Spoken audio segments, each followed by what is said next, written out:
제가 학생 때 이제 근시가 와서 병원에 가서 시력 검사를 했습니다.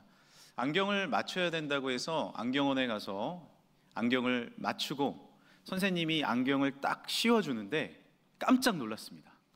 선생님이 저에게 이렇게 물어보셨어요. 이제 잘 보이시나요? 그런데 너무 다른 세상이었습니다. 보통 이 근시가 갑자기 진행되는 것이 아니라 조금씩 진행되다 보니까 제가 눈이 나빠진지를 잘 몰랐어요.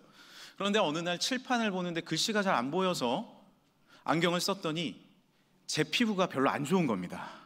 그래서 이게 뭐지? 집에 갔더니 밑에 장판에 실선까지 다 보이는 거예요. 그때 깨달았습니다. 내가 보고 있었던 것이 다가 아니었구나. 내가 못 보고 있었던 것들이 있었구나라는 것들을 깨닫게 되었습니다. 안경뿐만이겠습니까? 우리가 보지 못하고 살아가는 것이 너무 많습니다. 사람은요, 가시광선은 봅니다. 그러나 그 외에 적외선, 자외선, 감사선 등의 빛은 감지하지 못합니다. 인간의 눈은 파장 40에서 700 나노미터 안에만 보고 있고 그 밖은 보지 못하고 있습니다. 더욱이 영적인 세상은 더 알지 못합니다. 하나님의 놀라운 섭리와 계획이 있음에도 불구하고 우리는 그것들을 다 깨닫지 못합니다. 자녀도 마찬가지입니다. 자녀의 미래도 부모는 처음에는 다 알고 있다고 생각합니다. 얘가 잘 될 것이다, 얘가 훌륭해질 것이다 라고 생각하지만 그 뜻대로 되지 않는 것이 자녀의 삶 아닙니까? 여러분은 누가 최고의 자녀라고 생각하십니까? 요즘 부모님들에게 물어보면 공부 잘하는 자녀입니다 라고 대답을 하십니다. 그러나 공부만 잘한다고 최고의 자녀입니까? 그렇지 않죠. 사람이 돼야 됩니다. 사람이 돼야 되고 이웃을 사랑해야 되고 하나님을 사랑하는 자가 최고의 자녀로 자라날 수 있습니다. 그러면 누가 최악의 자녀입니까? 지 애비 닮은 자녀가, 지 애비 닮은 자식이 최악의 자녀라고 합니다. 잘 모르겠습니다. 지 애비를 닮든 내가 공부를 좀 못하든 부족하든 하나님을 사랑하고 이웃을 사랑하는 그런 자녀로서 자라가길 간절히 소망합니다. 그런 금천의 다음 세대가 되었으면 좋겠어요. 왜냐하면 우리가 눈으로 보이는 대로만 자녀를 키우고 이 다음 세대를 이끈다? 그것이 전부가 아니기 때문에 그렇습니다. 오늘 말씀에도 보이는 것만 집중해서 두려움에 떠는 한 젊은 청년이 나옵니다. 엘리사의 사환이죠. 그 주변에 많은 어려움들이 처해져 있었습니다. 참 두려웠습니다. 보이는 것만 보고 있었습니다. 과연 어떤 일이 일어난 것일까요? 이스라엘 옆 나라에는 아람 나라라는 곳이 있었습니다. 아람. 거기에서 왕은요, 분노가 치밀었습니다. 왜냐하면 이스라엘을 공격하려고 어느 길을 뚫어놓으면 그 루트를 정확히 이스라엘이 아는 거예요. 때와 시간을 정해서 이스라엘을 공격하려고 하면 그 때와 시간을 정확히 아는 겁니다. 이쯤 되면 자기의 신하 중에 첩자가 있는 거 아닙니까? 그런데 첩자가 아니었어요. 이스라엘에는 엘리사라는 선지자가 있었습니다. 보이지 않는 것들을 기도로 깨닫게 되는, 하나님의 뜻을 깨닫게 되는 그 선지자가 있다는 것을 깨달았어요. 그래서 그 선지자 한 명을 잡기 위해서 온 군대를 동원해서 그에게 보냅니다. 오늘 말씀 14절입니다. 함께 한번 읽어볼까요? 시작. 왕이 이에 말과 병거와 많은 군사를 보내매 그들이 밤에 가서 그 성읍을 에워쌌더라. 여기 나온 단어들 한번 보십시오. 한번 말씀 띄워줘 보세요. 말과 병거와 수많은 군사를 보냈습니다. 누구 하나 잡자고요? 엘리사 하나 잡자고요. 나가서 밤에 기습작전을 펼친 겁니다. 낮에 간 것도 아니에요. 몰래 밤에 갔습니다. 엘리사를 만만하게 여기진 않았죠. 그리고 그 성읍을 다 에워쌌습니다. 이것을 누가 본 거예요? 아침에 일어난 젊은 사환이 본 겁니다. 두려운 것이죠. 떨리는 것이죠. 어떻게 보면 자연스러운 현상입니다. 왜냐하면 보이는 대로 깨달았기 때문에 그렇습니다. 15절입니다. 하나님의 사람의 사환이 일찍 일어나서 나가보니 군사와 말과 병거가 성읍을 에워쌌는지라. 다시 한번 강조한 거죠. 그의 사환이 엘리사에게 말하되 내 주여 우리가 어찌하리이까? 우리 어찌합니까? 망하게 되었습니다. 끝났습니다. 이 현상을 보십시오. 이 상황을 보십시오. 우리가 헤쳐나가고 빠져나갈 구멍이 없습니다 라고 탄식하고 있습니다. 우리도 이러한 탄식을 할 때가 있죠. 아, 주님, 저 끝났습니다. 저 에워싸여졌습니다. 어디로 가야 합니까? 문제의 병거들이 나를 에워쌉니다. 공격하는 수많은 사람들이 나에게 오고 있습니다. 비난과 실패의 말들이 밤에 진을 쳐서 나에게 기습 작전을 합니다. 어디로 빠져나갈 수 있습니까? 우리는 주변에 보이는 것에 의해서 나의 마음이 정복당해 버립니다. 불안합니다. 두렵습니다. 희망은 없다고 생각을 합니다. 왜 그런 생각을 할까요? 내 눈에 보이는, 내 귀에 들리는 현상 때문에 그렇습니다. 그렇다면 과연 이 현상이 이 세계를 지배하고 있을까요? 조금 전에 저는 어떤 자녀가 최고의 자녀입니까? 라는 질문을 드렸습니다. 조금 진지하게 이 질문을 다시 한번 생각해 보려고 합니다. 요즘에는 아이가 한두 명밖에 없기 때문에 사실 이 질문이 그렇게 의미가 없을 수도 있어요. 그러나 예전에는 자녀가 7, 8, 10명까지 놓으셨잖아요. 이 질문이 의미가 있었습니다. 저는 넷밖에 못 낳기 때문에 이 질문에 대해서 그 어르신에 비하면 아무것도 아닙니다. 그런데 예전에 이 어르신들에게 이 질문을 드리면요, 어떤 자녀가 제일 마음에 쓰이십니까? 어떤 자녀가 제일 마음에 들어오십니까? 라고 물으면 이런 대답을 하셨어요. 가장 아프고 못난 자녀요. 가장 아픈 손가락이 마음에 쓰입니다. 아이러니하지 않습니까? 나에게 제일 효도하는 자녀, 제일 잘 나가는 자녀, 용돈 제일 많이 주는 자녀가 아닙니다. 제일 아픈 손가락이 제일 마음에 쓰인다고 이야기를 합니다. 보이는 대로입니까? 들리는 대로인가요? 아니요. 마음의 법칙이 움직이고 있어요. 현상이 아닌 마음으로 움직이는 것이 우리의 삶입니다. 제가 저녁 예배 때 한번 가성비, 가심비에 대한 말씀을 드린 적이 있어요. 가성비는요, 가격 대비 성능의 준말입니다. 즉, 소비자가 지급한 가격에 비해 제품의 성능이 소비자에게 얼마나 큰 효용을 주는지에 대한 가치 척도예요. 쉽게 말하면 이런 겁니다.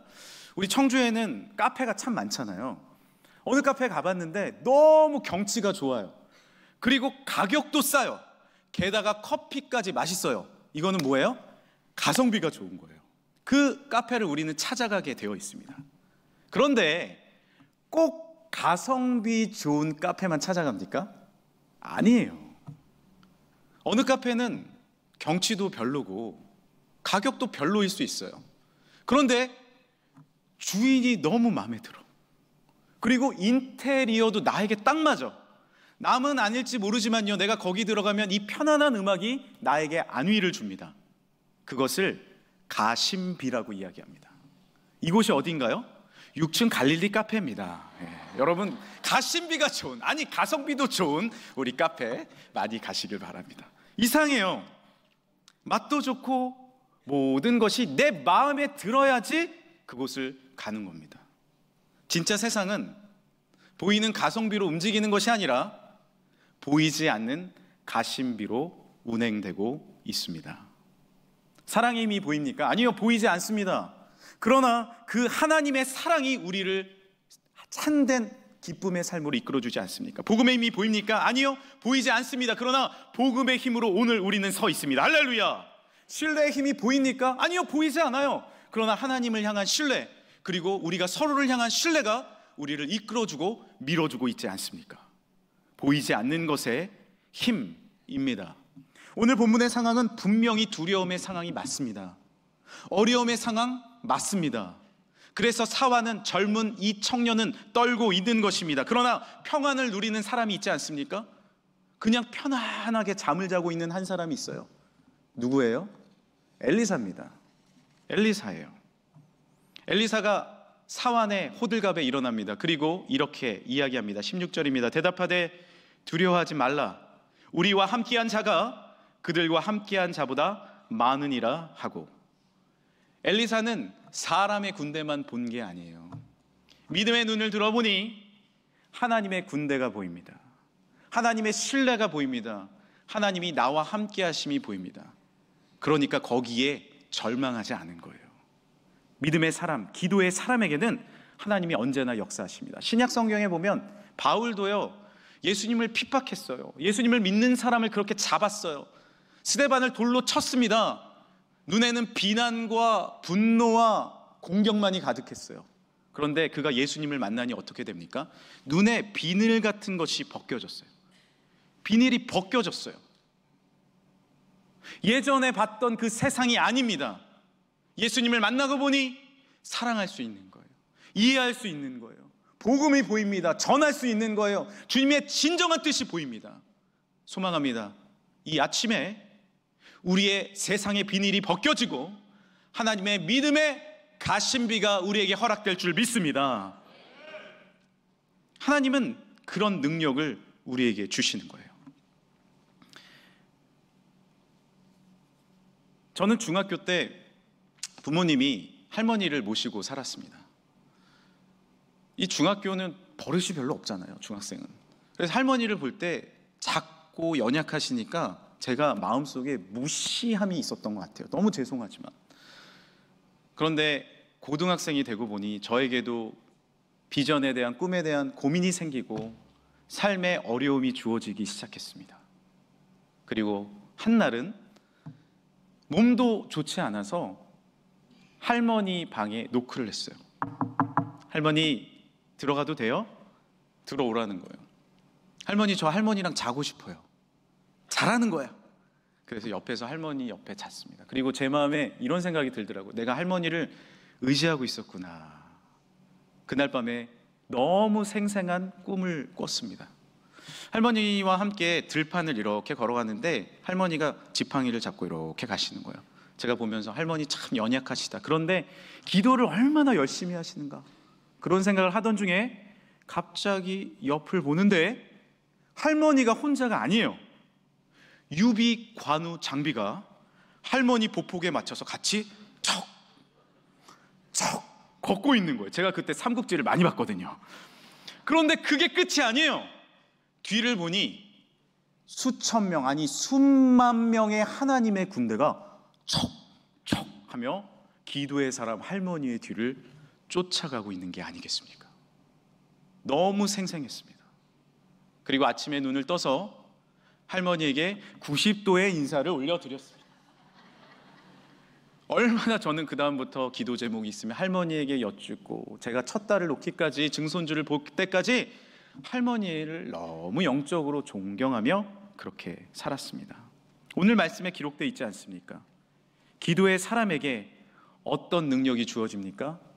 보이는 건 혼자입니다. 아니요, 하나님의 군대가 함께함을 믿으시길 바랍니다. 6장 17절입니다. 기도하여 이르되, 엘리사가 기도한 거예요. 여호와여, 원하건대 그의 눈을 열어서 보게 하옵소서 하니 여호와께서 그 청년의 눈을 여심해 그가 보니 불말과 불병거가 산에 가득하여 엘리사를 둘렀더라. 할렐루야. 사람의 군대가 엘리사를 둘렀을지 모릅니다. 그러나 하나님의 불말과 불술에 하나님의 군대는 그 군대를 둘러싸고 있습니다. 우리는 홀로가 아닙니다. 기도할 때 우리는 홀로가 아닙니다. 하나님의 영광과 능력이 우리를 둘러싸고 있음을 믿으시길 바랍니다. 그 세계가 언제 열립니까? 믿음의 눈을 열 때 보이게 되는 거예요. 세상의 눈에 비늘이 벗겨지고 믿음의 눈을 들 때, 이 문을 나설 때 전에 보이지 않았던 하나님의 영역이 보이는 겁니다. 하나님의 놀라운 섭리와 하나님의 계획이 보이는 거예요. 예전에는 실패만 보였어요. 아니요, 하나님의 놀라운 계획하심이 있는 거예요. 예전에는 슬픔만 보였어요. 우리 가정에 어려움만 보였어요. 아니요, 하나님의 돌보심의 손길이 보이기 시작하는 것입니다. 이런 찬양이 있지 않습니까? 주위를 둘러보면 아무도 없는 듯 믿음의 눈을 들면 보이는 분 계시네. 지금도 내 안에서 역사하고 계시는 사망과 어둠의 권세 물리치신 예수님. 우리 같이 한번 찬양할까요? 주를 찬양, 주를 손을 들고요, 손을 들고 찬양. 전쟁은 나에게 속한 것 아니 주를 찬양, 주를 찬양, 손을 들고 찬양. 전쟁은 하나님께, 전쟁은 하나님께 속한 것이니. 보이는 것만 보면 무슨 뜻인지 아무것도 알 수 없습니다. 그러나 보이지 않는 것으로 보기 시작하면, 믿음과 신뢰와 주님의 사랑과 십자가의 능력으로 바라보면 아버지가 보이는 거예요. 나의 아버지, 나의 아바, 나의 아빠, 하나님의 놀라운 섭리와 능력이 우리 가운데 보여지게 될 줄 믿습니다. 오늘 이 아침에 문을 열고 나가실 때 예수 그리스도의 십자가를 바라보십시오. 그 사람들은 그것은 철저한 패배라고 그렇게 생각을 했습니다. 보이는 건 그랬죠. 그러나 그 십자가는 우리를 향한 보혈의 피였고, 그 십자가는 우리를 살리시는 하나님의 능력이었으며, 그 십자가의 능력으로 지금도 전 세계의 사람들이 하나님 앞에 예배드리고 있지 않습니까? 하나님은 나의 아버지이신 줄 믿습니다. 온 아람 군대는 알지 못해서 엘리사를 잡으러 왔어요. 그러나 엘리사는 알고 있었습니다. 하나님의 불말과 불병거가 나와 함께 하심을요. 모든 사람들이 엘리사를 잡으러 내려갔을 때 눈이 보이지 않게 되었습니다. 아람 군대는 정신이 하나도 없었어요. 그때 오히려 엘리사가 그들을 통솔해서 이스라엘의 왕으로, 자신의 왕으로 이끌어 갑니다. 포로가 된 것이죠. 왕이 묻습니다. 선지자시여, 이 사람들을 다 처치해 버릴까요? 그러자 엘리사는 이렇게 이야기합니다. 아니요, 오히려 먹을 것과 물을 주십시오. 그리고 잘 환대한 후에 그들을 자신의 나라로 보내주십시오. 23절입니다. 왕이 위하여 음식을 많이 베풀고 그들이 먹고 마심에 놓아 보내니 그들이 그들의 주인에게로 돌아가니라. 이로부터 아람 군대의 부대가 다시는 이스라엘 땅에 들어오지 못하니라. 아멘. 보이지 않는 하나님의 군대의 사랑이 얼마나 큽니까? 보이는 대로 했고 세상이 느끼는 대로 했으면 다 처치해야죠. 다 없애버려야죠. 그러나 보이지 않는 하나님의 사랑을 갖고 있는 이 엘리사는 용서했습니다. 그리고 잘 먹여서 돌려보냈습니다. 하나님의 은혜는 무엇입니까? 이제 이로부터 다시는 아람 군대의 부대가 이스라엘 땅에 들어오지 못하니라. 할렐루야. 보이지 않는 방법으로, 하나님의 사랑으로, 믿음으로 나아갔을 때 주님의 놀라운 기적이 분명히 이루어질 줄 믿습니다. 저는 이 말씀을 준비하면서 여기까지였습니다. 하나님, 오늘 우리에게 주시는 이 말씀이 여기까지군요. 그런데 하나님이 제 마음에 큰 두드림을 하나 주셨어요. 그 두드림에 대해서 남은 시간 소개해 드릴까 합니다. 기적입니다. 놀라운 기적 아닙니까? 온 군대를 이겼습니다. 하나님의 불말과 불병거를 받습니다. 놀라운 이적이 일어났습니다. 그런데 진짜 기적은 뭔지 아십니까? 오늘 17절을 다시 한번 볼까요? 기도하여 이르되 여호와여 원하건대 그의 눈을 열어서 보게 하옵소서. 여호와께서 그 청년의 눈을 여시매. 진짜 기적은 뭔지 아십니까? 지금도 불기둥과 구름기둥이 인도하고 있고 만나와 메추라기로 먹여주시고 있고 반석에서 샘이 나는 것이 아닙니다. 그 기적은 지금도 일어나고 있어요. 하나님의 능력은 내 눈이 열리는 것이 기적입니다. 다른 사람의 신앙과 그 주변의 환경이 나의 삶이 아무리 감사와 기쁨과 능력이 주어지면 못합니까? 내 눈이 열리지 않는데요. 내 눈이 열리지 않으면 그것은 기적이 아닙니다. 이 시간에 저는 간절히 소망합니다. 나의 눈이, 여러분의 눈이 열리는 기적이 일어나길 소망합니다. 내 눈이 열려야 합니다. 주여 나와 함께하여 주옵소서. 내 눈을 열어주옵소서. 믿음의 눈을 열어주옵소서. 하나님을 바라보게 하여 주옵소서. 믿음의 가심비를 허락하여 주옵소서. 그때 나의 삶은 다시 감사로, 복음으로, 기쁨으로, 진정한 삶의 영적 해석으로 나아갈 수 있게 됨을 믿으시길 바랍니다. 이 청년은 또 누굽니까? 우리의 가족입니다. 우리의 전도 대상자예요. 왜 우리가 전도하려고 해요? 진정으로 기쁨과 감사와 은혜와 복음이 열리지 않는 나의 사랑하는 사람이 눈이 열려져서, 영안이 열려져서 하나님의 참된 군대를 발견하며 주님의 사랑을 경험하는 것, 그것이 우리의 소망이 되어야 합니다. 이제 한 이야기 드리고 설교를 마치겠습니다. 제가 집에서 이렇게 머리를 감고요, 저는 머리를 감고 머리를 다듬을 때 룰루랄라 혼자 이렇게 노래를 하면서 머리를 다듬습니다. 근데 그날따라 찬양을 한 곡 듣고 싶은 거예요. 그래서 찬양을 틀어놓고 머리를 이렇게 다듬는데 드라이를 해야 되지 않습니까? 드라이기를 탁 켰어요. 그런데 왱 하는 소리가 들리니까 찬양 소리가 들리지를 않는 거예요. 그때 이런 생각이 들었습니다. 아, 내 삶에 세상의 소리가, 불안의 소리가, 아픔의 소리가 커지면 하나님의 소리가 들리지 않겠구나. 엥 하는 소리 때문에 찬양이 들리질 않아요. 내 마음에 보이는 것대로, 들리는 것대로, 그 비난과 아픔의 소리대로 살아가면요, 하나님의 찬양의 소리는, 주의 음성은 들리질 않습니다. 그래서 제가 어떻게 했을까요? 드라이기를 껐을까요? 아니요, 드라이는 해야 되잖아. 어떻게 했을까요? 제가 더 크게 찬양했어요. 이것이 행복이라오, 세상은 알 수 없는 하나님 선물. 제 소리가 더 크니까 드라이 소리가 아니라 찬양의 소리가 들리는 거예요. 그리고 드라이를 껐습니다.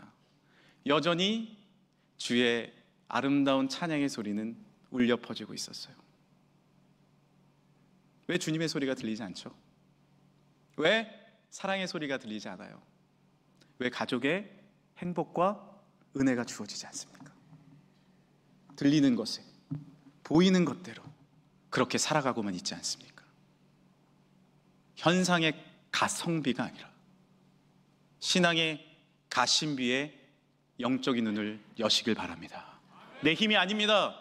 이 시간에 나오신 모든 분들에게 주님의 성령이 임하여서 놀라운 하나님의 축복과 하나님의 군대를 바라보는 은혜가 분명히 주어질 줄 믿습니다. 그렇게 되시길 간절히 축원합니다.